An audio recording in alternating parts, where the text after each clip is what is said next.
Hello students. तो आज last lecture के अंदर अपन ने बेसिक कंजर्वेशन ऑफ मोमेंटम सीखा था, बॉम्ब वाले केस में, ट्रॉली वाले केस में, और मैंने तुम लोग को इम्पल्स के बारे में बताया था।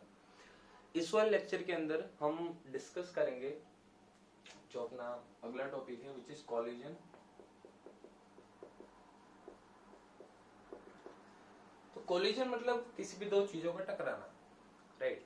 अब कोई बड़ी चीज छोटी चीज से टकराती है तो किस टाइप का कोलिजन रहेगा, किसकी एनर्जी बढ़ेगी, राइट। कोई बड़ा गेंडा है, उससे छोटा सा आदमी टकराएगा तो उसको कुछ फर्क नहीं पड़ेगा। कोई बड़ा गेंडा एक छोटे आदमी को टकराएगा तो पता है क्या होगा। तो कितनी वेलोसिटी ट्रांसफर होगी, कितनी वेलोसिटी दूसरे पार्टिकल को मिलेगी, ये सारी चीजें अपन इसके अंदर पढ़ेंगे। कोलिजन के जो टाइप है, अपन दो टाइप के मेन कोलिजन पढ़ेंगे। One is head on collision and second one is oblique collision।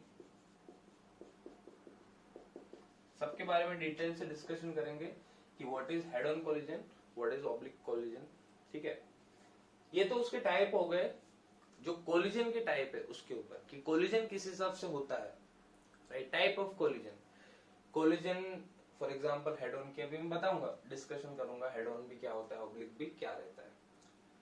ठीक है, तो चले बता देते हैं कि हेड ऑन क्या रहता है। फॉर एग्जाम्पल ये पार्टिकल है, वो इस डायरेक्शन में किसी स्पीड से जा रहा है एंड कोई दूसरा पार्टिकल है। अब लेट्स से ये फर्स्ट पार्टिकल है, ये सेकंड पार्टिकल है। फर्स्ट पार्टिकल इस लाइन में जा रहा है, तो ये जो लाइन है इसको हम बोलते हैं लाइन ऑफ मोशन, और ये वाली जो है ये है पार्टिकल की लाइन ऑफ मोशन, राइट। दोनों पार्टिकल एक दूसरे की साइड आ रहे हैं, दोनों आने के बाद एक दूसरे के साथ टकराएंगे। टकराने के बाद ये इसके ऊपर कुछ फोर्स लगाएगा, ये इसके ऊपर कुछ फोर्स लगाएगा ऑपोजिट डायरेक्शन में, तो इधर भागेगा, ये इधर भागेगा। तो ये जिस डायरेक्शन में फोर्स लगाना, इसको अपन बोलते हैं लाइन ऑफ इम्पैक्ट। ठीक है, line of impact and line of motion, इन दोनों के बीच में फर्क समझना है कि what is line of motion and what is line of impact. Line of impact is a line on which the force are acting, ऐसे समझ सकते हो शॉर्ट में। जैसे ऑब्लिक कोलिजन में अभी लाइन ऑफ मोशन और ये दोनों क्लियर हो जाएगा। ऑब्लिक कोलिजन में ऐसा मान लो कि कोई एक मास है, कुछ v1 स्पीड से जा रहा है, फर्स्ट मास इस डायरेक्शन में, तो ये उसकी क्या हो गई बच्चों, लाइन ऑफ मोशन। और कोई अगर दूसरा पार्टिकल है, लेट से वो इधर है और वो इस डायरेक्शन में v2 से जा रहा है, तो ये इसकी लाइन ऑफ मोशन हो गई। अब एक बात तो तय है कि दोनों टकराने वाले हैं, दोनों कुछ ऐसे टकराए, मान लो ऐसे टकराए, तो फोर्सेस किस डायरेक्शन में लगे, ध्यान से देखोगे तो ये वाला जो है इस डायरेक्शन में फोर्स लगाएगा और ये वाला इसके ऊपर इस डायरेक्शन में लगाएगा, तो ये जो हो गई, ये इसकी हो गई लाइन ऑफ इम्पैक्ट। कि कोलिजन के टाइम पे जो पार्टिकल्स एक दूसरे के ऊपर फोर्स लगाएंगे तो उसकी जो लाइन रहेगी, that is our line of impact and this is our line of motion. So this is the difference between head on collision and oblique collision. ठीक है, in case of the head on collision, line of motion and line of impact both are same, and in case of the oblique collision, line of motion and line of impact are not same। तो ये बातें तुम्हें याद रखनी है किसके बारे में, टाइप ऑफ कोलिजन के बारे में, oblique collision and head on collision. ठीक है, डेफिनेशन अपनी शब्दों में लिखनी है कि if line of impact and line of motion are same, then type of collision is known as head on collision, and if they are not same, just like this। ठीक है, डायग्राम तो लोग बना सकते हो। तो ये हो गए लाइन ऑफ मोशन और लाइन ऑफ इम्पैक्ट के बेसिस पे इसके दो टाइप। अब हम डिस्कस करते हैं हमारे जो काम के टाइप है, जिसके बारे में अपन बार बार डिस्कस करते रहेंगे।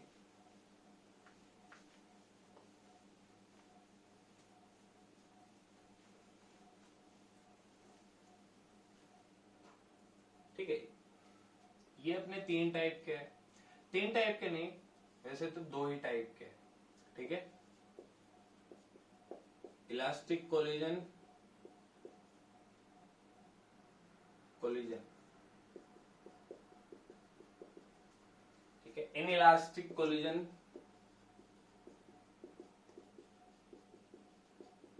और तीसरा अगर तुम लोग पार्ट बनाना भी चाहते हो तो बना सकते हो, विच इज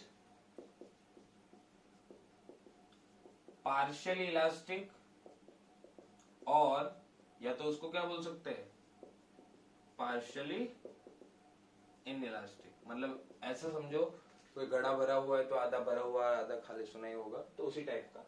तो ऐसे भी कोलिजन आते हैं। तो what is elastic collision, what is inelastic collision, what is perfectly elastic and partially inelastic collision, तो इसका डिस्कशन करेंगे अपन, ठीक है। तो इलास्टिक के बारे में ज्यादातर अपन को रहता है, तो ये 3 टाइप है, अपन को याद रखना है। अपन इलास्टिक कोलिजन की बात करते हैं। इलास्टिक कोलिजन, ठीक है। लेट्स से कोई पार्टिकल है, वो उसका मास है m1, वो कुछ u1 स्पीड से जा रहा है। दूसरा पार्टिकल है m2, लेट्स से वो कुछ u2 स्पीड से जा रहा है, ठीक है। और अगर मैं चाहता हूं कि दोनों टकराए तो क्या कंडीशन होनी चाहिए, पहली बात, अगर ये इसके पीछे भाग रहा है तो u1 should be greater than u2। Obvious सी बात है, हम किस स्कूटी का पीछा कर रहे हैं, ठीक है, तो हमारी जो बाइक की स्पीड है उस स्कूटी से ज्यादा होनी चाहिए, राइट, तभी हम उसका पीछा कर पाएंगे। तो u1 is greater than u2, तो दोनों टकराएंगे। टकराने के बाद दोनों की स्पीड चेंज हो जाएगी, राइट।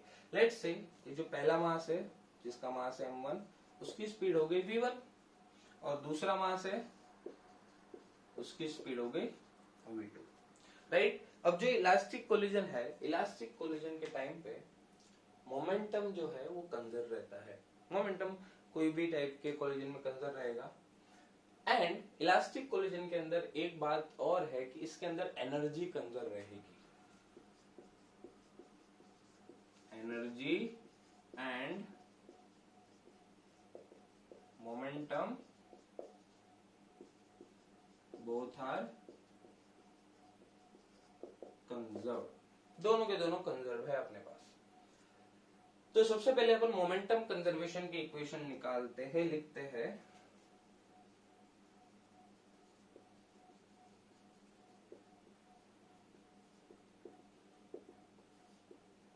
तो अपन लिखेंगे P initial of the system that is equal to P final of the system.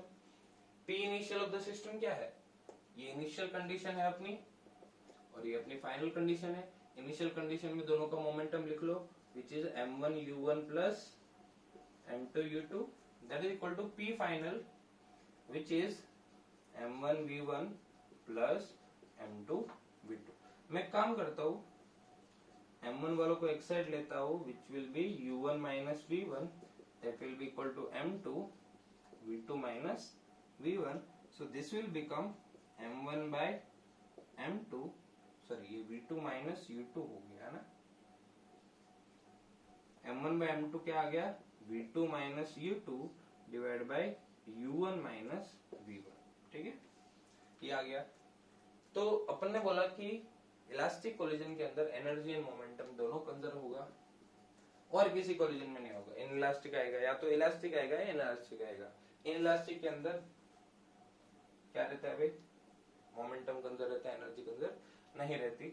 अब देखो एनर्जी कंजर्व कराते हैं कि भाई initial energy of the system that is equal to final energy of the system, right. अब देखो potential energy तो है ही नहीं, राइट, सिर्फ और सिर्फ काइनेटिक एनर्जी है। सिर्फ और सिर्फ काइनेटिक एनर्जी है, तो इसकी काइनेटिक एनर्जी इनिशियली क्या है, half m1 u1 square plus half m2 u2 square, यही हो गई सिस्टम की इनिशियल एनर्जी।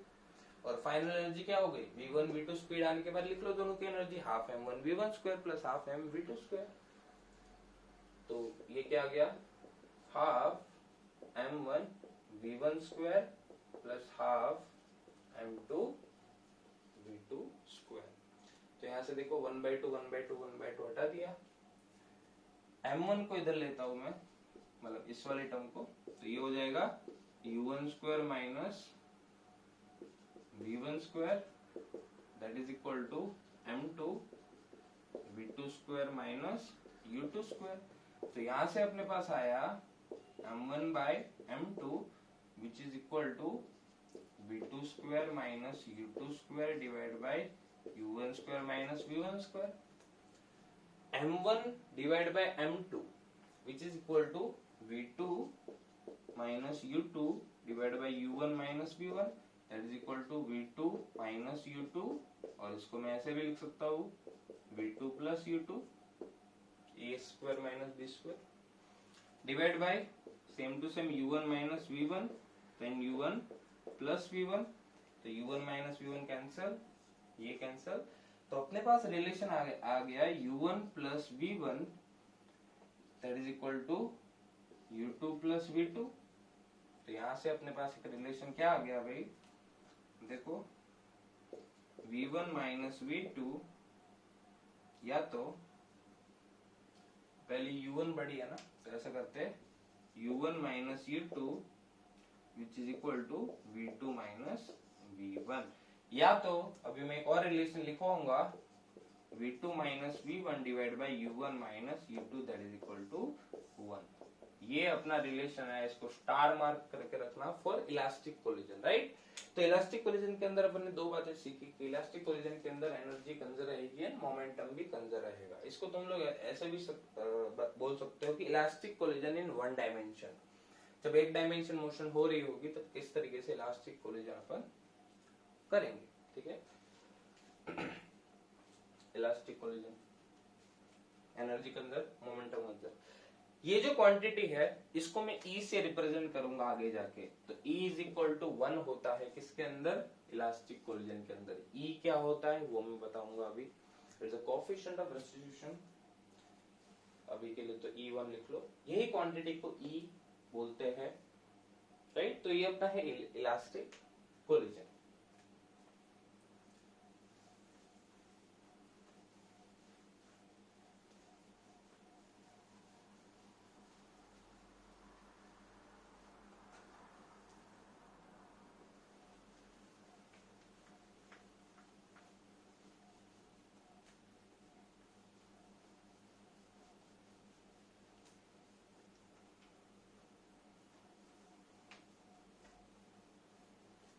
अब अपन थोड़ी बहुत बात करते हैं इनइलास्टिक कोलिजन की।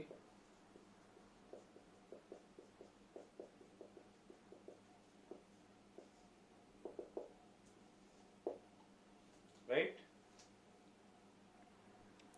अब देखो इनइलास्टिक कोलिजन में क्या रहता है, ऐसा भी हो सकता है कि दोनों पार्टिकल मूव कर रही है, ऐसा भी हो सकता है कि एक पार्टिकल रेस्ट पर है, लेट्स से m2 मास है और m1 मास है, ये कुछ u1 स्पीड से जा रहा है।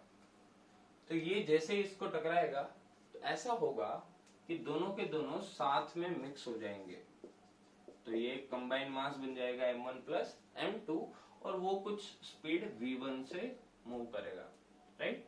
तो इस तरीके से तुम्हें समझना है कि कोई ऐसा भी दे सकते हैं, कोई ब्लॉक है उसके अंदर एक बुलेट जा रही है, तो वो भी एक ऐसा केस हो जाएगा इनइलास्टिक कोलिजन। अगर तुम्हें दिया है कि ब्लॉक है, बुलेट भी जा रही है, बुलेट ब्लॉक के अंदर फंस गई, फिर बुलेट और ब्लॉक कुछ स्पीड से गए, तो ये वही वाला केस है। ब्लॉक है, बुलेट गई, दोनों एक साथ जाने लगे कुछ स्पीड के साथ। तो ये है अपना इनइलास्टिक कोलिजन का केस, जिसके अंदर मोमेंटम जरूर कंजर्व रहेगा बट एनर्जी कंजर्व नहीं रहेगी।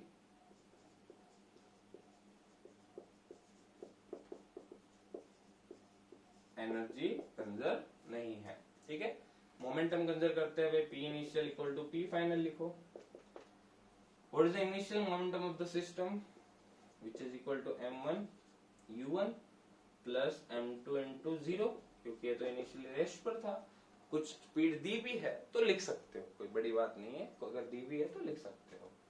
नाउ जब दोनों कंबाइन हो गई थी तो क्या हो गया, m1 plus m2 n2 v1, right. तो यहां से देखो अपने पास v1 की वैल्यू आ गई विच is m1 u1 divide by m1 plus m2, right. तो ये आ गई अपनी v1 की वैल्यू। अब एक और चीज इसके अंदर पूछ सकते हैं, इन इलास्टिक कोलिजन के अंदर काफी बार पूछते हैं what is the energy loss, ठीक है। एनर्जी लॉस हुआ ना यहाँ पर, तो अपन को पूछते हैं लॉस इन काइनेटिक एनर्जी, ठीक है, तो डेल्टा के पूछा है विच इज बेसिकली के इनिशियल माइनस के फाइनल, क्योंकि काइनेटिक एनर्जी में लॉस हुआ ना, तो इनिशियली काइनेटिक एनर्जी ज्यादा होगी और फाइनली काइनेटिक एनर्जी कम होगी, तो इनिशियल निकाल लेंगे, उसमें से फाइनल को माइनस कर देंगे। इनिशियल जो है, अब एक ही पार्टिकल के पास काइनेटिक एनर्जी है and that is equal to half m1 u1 square minus what is final kinetic energy of the system. तो फाइनली देखोगे तो फाइनली दोनों पार्टिकल v1 स्पीड से जा रहे हैं, तो क्या हो जाएगा kinetic energy half m1 plus m2 into v1 square, right. तो यहां से क्या आ जाएगा half m1 u1 square minus half m1 plus m2 and what is v1 square? v1 square is basically m1 u1 square, sorry, m1 square u1 square divided by m1 plus m2 square, correct. इसी का square किया है मैंने। तो ध्यान से देखोगे तो एक m1 plus m2 कैंसिल हो गया, अपने पास हाफ m1 u1 स्क्वायर देखो कॉमन आ जाएगा, half m1 u1 square common, अंदर बचा 1 minus m1 bye m1 plus m2, तो ये m1 प्लस m2 ऊपर जाएगा, तो ये बच जाएगा हाफ m1 u1 स्क्वायर और m2 divide by m1 plus m2, तो अपने पास आ गया half m1 m2 divide by m1 plus m2 into u1 square, right. So this is the loss in the kinetic energy, इतनी kinetic energy अपनी loss हो गई in elastic collision के अंदर। तो इलास्टिक कोलिजन आएगा तो तुम्हें ये याद रखना है कि तुम्हें एनर्जी भी कंजर्व करानी है, मोमेंटम भी कंजर्व कराना है, तो एक अच्छा सा इक्वेशन आ जाएगा। और अपना इन इलास्टिक कोलिजन आएगा तब अपने लिए कुछ काइनेटिक एनर्जी का लॉस आएगा, बट मोमेंटम अभी भी कंजर्व रहेगा। तो मोमेंटम कंजर्व रहने का फायदा है कि तुम लोगों को बाद की स्पीड मिल जाएगी, अगर दोनों का मास दिया है, इनिशियल स्पीड दी है, तो फाइनल स्पीड मिल जाएगी, तो वहां से आराम से तुम लोग loss in the kinetic energy निकाल सकते हो। तो ये डिस्कशन हो गया अपना इन इलास्टिक कोलिजन के बारे में। अब जो मैं बात कर रहा था ई की, व्हाट इज ई, तो उसका डिस्कशन करते हैं।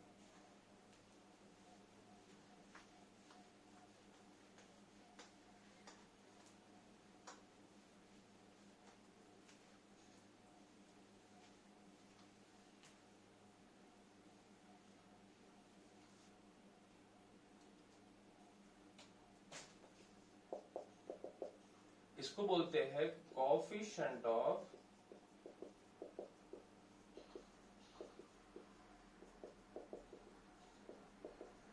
रेस्टिट्यूशन, ई से जाना जाता है वो, ठीक है। इसका जो फॉर्मूला है it is basically velocity of separation divide by velocity of approach, या तो इम्पल्स ऑफ, काफी बुक्स में मिल जाएगा impulse of deformation divide by impulse of reformation, ऐसा रिफॉर्मेशन डिवाइड बाय डिफॉर्मेशन, ऐसा कुछ। जाने तो अपन वेलोसिटी के टर्म में देखते हैं इसको, velocity of separation divide by velocity of approach. तो फॉर एग्जांपल अगर कोई मास m1 है वो u1 स्पीड से जा रहा है और कोई मास m2 है वो u2 स्पीड से जा रहा है, दोनों टकराए, अगर u1 ग्रेटर देन u2 रही तो कोलिजन होने के बाद इसकी स्पीड हो गई v1 और इसकी स्पीड हो गई v2। So velocity of separation divide by velocity of approach. ध्यान से देखोगे तो अगर मैं बोलूं कि कोई पार्टिकल है एक 10 मीटर पर सेकंड से जा रहा है और ये 5 मीटर पर सेकंड से जा रहा है, तो बेसिकली इन दोनों के बीच का ये इसको क्या कर रहा है, अप्रोच कर रहा है। So what is the velocity of approach, क्या वो उसको 10 मीटर पर सेकंड से अप्रोच कर रहा है? नहीं, वो 10 मीटर पर सेकंड से अप्रोच नहीं कर रहा है, वो किससे अप्रोच कर रहा है, 10 माइनस 5 मतलब 5 मीटर पर सेकंड से, क्योंकि ये भी 5 मीटर पर सेकंड से आगे जा रहा है। So what is the velocity of approach, 10 minus 5, 10 minus 5 is the velocity of approach। I hope velocity of approach समझ में आ गया होगा। अगर मुझे ऐसा दिया होता कि ये 5 मीटर पर सेकंड है और ये 10 मीटर पर सेकंड है, तो अब इन दोनों के बीच में क्या हो रहा है, ये दोनों सेपरेट हो रही है, सेपरेट हो रही है। तो अब यहाँ पर अपन वेलोसिटी ऑफ सेपरेशन कैलकुलेशन नहीं करेंगे, हम क्या करेंगे, sorry, velocity of approach calculate नहीं करेंगे, क्या कैलकुलेट करेंगे, वेलोसिटी ऑफ सेपरेशन। क्योंकि ध्यान से देखोगे तो ये दोनों एक दूसरे से दूर होंगे, ये 5 से जा रहा है, 10 से जा रहा है, लेकिन क्या है रियलिटी में 10 से जा रहा है, नहीं। 1 सेकंड के बाद इन दोनों के बीच की डिस्टेंस कितनी होगी, ठीक है, लेट्स से इनिशियली डी है तो 5 मीटर ही कम हुई होगी, क्योंकि ये 10 से जाएगा तो ये भी 5 से आगे आएगा। तो what is the velocity of separation, 5 metre पर सेकंड, वो भी इन दोनों के रिलेटिव स्पीड ही है, ध्यान से देखना।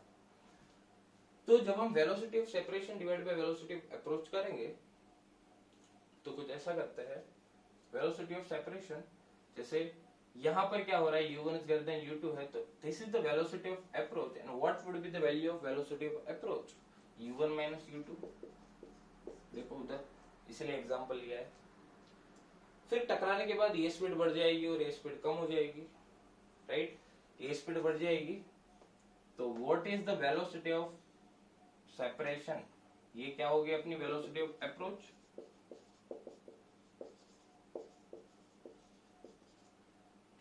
ठीक है। देन अपन क्या बोल रहे थे, ये which is v2 minus v1, ये क्या होगी बच्चों, वेलोसिटी ऑफ सेपरेशन। तो ना जब हम E का फॉर्मूला लिखेंगे तो क्या आएगा भाई, v2 minus v1 divide by u1 minus u2, या तो velocity of separation divide by velocity of approach, simply this is known as coefficient of substitution, right. और तुम लोग ध्यान से देखोगे तो अभी हमने इलास्टिक कोलिजन के बारे में पढ़ा, और इलास्टिक कोलिजन के बारे में अभी फॉर्मूला मैंने जो स्टार मार्क करवाया था, v2 माइनस v1 की वैल्यू थी u1 माइनस u2 के बराबर, ठीक है। तो यहां से अपने पास एक रिलेशन आता है कि for elastic collision E is equal to 1, E की वैल्यू क्या रहती है, इलास्टिक कोलिजन के लिए 1 रहती है, राइट। तो ये रिलेशन है अपने कोएफिशिएंट ऑफ रेसिप्रोकेशन का, E की वैल्यू है 1। अब देखो मैं कुछ और चीजें बताता हूँ, इन्हीं चीजों से अपन आगे बढ़ते हैं। सारी वैल्यू तुम्हें दे रखी होगी सवाल के अंदर, बस अलग अलग वैल्यू फाइंड आउट करनी है। फॉर एग्जांपल डेरिवेशन ये थोड़ा तो देखते हैं अच्छे से, डेरिवेशन रटना नहीं है, समझना है, समझ के घोंट के पी जाना है।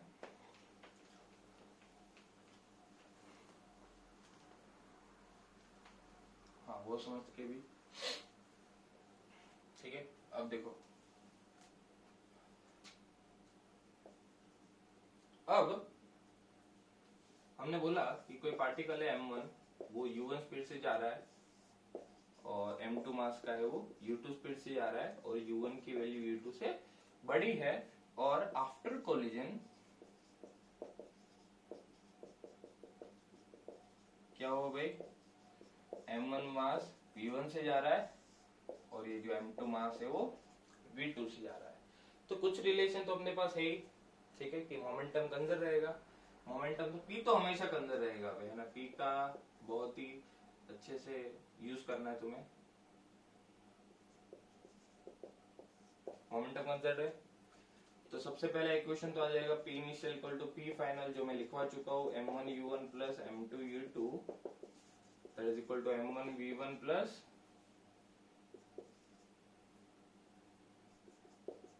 m2 v2। जनरली अपन को क्या फाइनल स्पीड पूछते हैं कि टकराने के बाद फाइनल स्पीड बताओ दोनों पार्टिकल की, ठीक है, तो उसके लिए अपन ये यूज करेंगे। तो अपन को अपना टारगेट है v1 v2 की वैल्यू फाइंड आउट करना, बाकी सबके टर्म्स में। और अपने पास एक और रिलेशन था E that is equal to v2 minus v1 divide by u1 minus u2, right. तो यहां से देखो v2 की वैल्यू क्या है, या तो तुम लोग यहां से भी लिख सकते हो m1, या तो इसको मैं p इनिशियल लिख देता हूँ, है ना, पूरे को p initial that is equal to m1 v1 plus m2, v2 की जगह मैं क्या लिख सकता हूँ, e into u1 minus u2 plus v1, देखो ये सही किया है मैंने। हाँ देख लो ध्यान से, u1 माइनस u2 किसकी वैल्यू निकाली, v2 की, e into u1 minus u2 divide bye v1, तो ये आ गया। तो अपन को तो v1 की वैल्यू आराम से मिल जाएगी, देखो p इनिशियल m1 v1, फिर यहां से v1 मैंने बाहर निकाल लिया तो ये आ गया m2 into v1 plus m2e u1 minus u2। तो ध्यान से देखोगे तो अपनी v1 की वैल्यू आएगी, v1 है इन दोनों में से और यहाँ पर m1 प्लस m2 कॉमन, फिर इस पूरी टर्म को उस साइड ले जाओ तो ये आ जाएगा p इनिशियल माइनस माइनस, चलो माइनस लिख लो m2e u1 माइनस u2। तो what is the value of v1 which is p initial, और यहां मैं कर देता हूं प्लस m2e और ये कर देता हूं u2 minus u1 divide by m1 plus m2, right. ये फॉर्मूला अभी मैं बता भी दूंगा कैसे याद रखना है, बट रटना बिल्कुल नहीं है। देखो कैसे आया, बहुत ही आसान तरीके से आया है, मोमेंटम कंजर्व किया है। v2 की वैल्यू v1 और बाकी टर्म में रखी है, अपन ने v2 की वैल्यू कुछ और रख दी क्या, ये यहाँ आएगा प्लस v1, है ना, ऐसे करते हैं ना, प्लस v1, राइट। ये तो आ गई v1 की वैल्यू। v2 की वैल्यू क्या आएगी भाई, v2 is equal to e into u1 minus u2 plus v1, and v1 की वैल्यू है p initial plus m2e u2 minus u1 divide by m1 plus m2। पूरे का है ना, पूरे का डिवाइड में, हाँ यस पूरे का डिवाइड में है, ठीक है। तो ये आ गया अपना। तो यहाँ से v2 की वैल्यू क्या आएगी भाई, इसके साथ मल्टीप्लाई कर दो तो e u1 minus u2 into m1 plus e u1 minus u2 into m2, right, plus p initial plus m2e u2 minus u1 divide by m1 plus m2। मैंने क्या किया है, इस पूरे के डिवाइड में m1 प्लस m2 है ना, तो पहले इस टर्म के साथ m1 मल्टीप्लाई किया, फिर इस टर्म के साथ m2 मल्टीप्लाई किया, ठीक है, फिर प्लस इसको लिख दिया, तो पूरे के डिवाइड में m1 प्लस m2 आ गया। तो v2 की वैल्यू क्या आ गई भाई, तो ध्यान से देखोगे ना तो m2e u2 माइनस u1, अब ये माइनस आगे होता तो ये हो जाता minus m2e u1 minus u2, तो ये दोनों टर्म सेम हो जाती है और माइनस में तो ये दोनों कैंसिल हो जाएगी, देखो कैंसिल हो जाएगी ये दोनों, प्लस माइनस एक दूसरे की। तो यहां से अपने पास रिलेशन क्या आ गया, p initial plus e m1e then u1 minus u2 divide by m1 plus m2। So this is the formula by which you can finally calculate the values of the speed, ठीक है। कोई भी याद E वगैरह जाने दो, सीधा formula याद होगा तो सीधा ही फाइनल वेलोसिटीज की वैल्यू मिल जाएगी, ठीक है। आता है इस तरीके से, है बहुत ही आसान है। पहले मोमेंटम कंसीडर कराना है, फिर E की वैल्यू एक दूसरे के टर्म में रखनी है, मतलब v2 की वैल्यू E और v1 के टर्म में, तो v1 की वैल्यू आ जाएगी, देन फिर v2 की वैल्यू आ जाएगी। दोनों में से पहले v1 की भी पुट कर सकते हो तो भी यही आएगी। तो देखो याद कैसे करना है, जब तुम लोग v1 लिखोगे, ये तो सेम है दोनों में और ये भी सेम है, फर्क है इसके अंदर, और E भी यहाँ ही आएगा, ठीक है। तो जब मैं पहला का इक्वेशन लिखूंगा v1 का, तो v1 के बारे में ऐसा सोचना, देखो v1 that is equal to p initial तो आएगा ही, प्लस v1 है ना, तो यहाँ लिखना है m2, अब 2 से शुरू होगा e, फिर अभी भी 2 से शुरू होगा u2 minus u1 divide by m1 plus m2, फिर v2 लिखता तो ये m1 से शुरू होता m1e then u1 minus u2, देखो m1e u1 माइनस u2। फिर से अगर यहाँ 1 है तो ये तो कॉमन है दोनों में, राइट, ये 1 है तो यहाँ पर 2, फिर यहाँ भी 2 माइनस 1, मतलब 2 माइनस 1 ऐसे, फिर 1 माइनस 2 ऐसे। तो अगर 2 है 2 का है तो, और ये वाली टर्म तो दोनों में सेम ही है, राइट। तो ये अपन ने सीखा फाइनल वेलोसिटीज निकालना। नेक्स्ट लेक्चर के अंदर इसके कुछ क्वेश्चंस भी करेंगे और भी केसेस पढ़ेंगे कोलिजन के।